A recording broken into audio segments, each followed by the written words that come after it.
الذكرى بتاعت 15 ابريل في حاجات الناس لازم يحطوها في اذهانهم، انه الثوره دي قطارها طويل.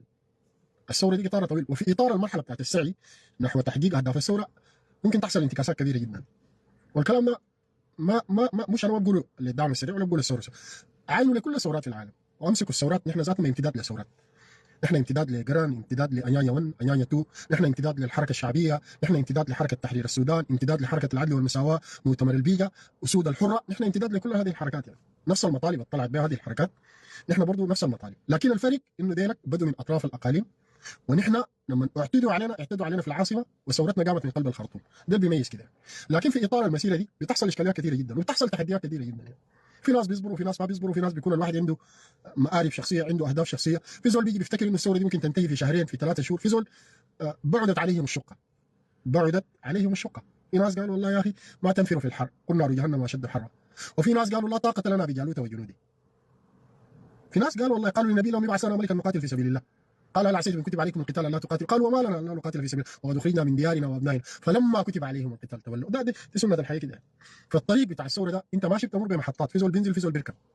لكن احنا ايماننا وقناعاتنا انه الزول اللي بينزل هسه ده احسن ينزل ذاته، لانه كان ماشي معاك بضرر.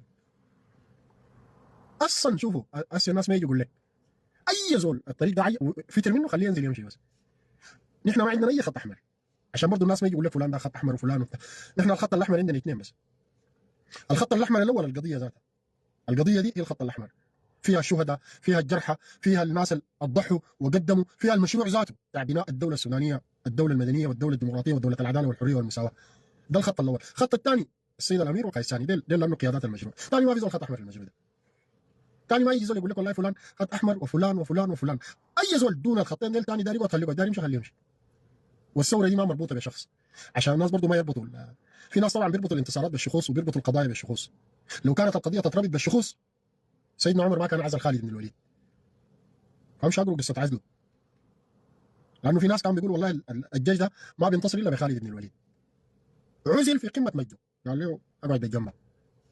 الثوره دي ما حقت زول عشان ما يجي زول.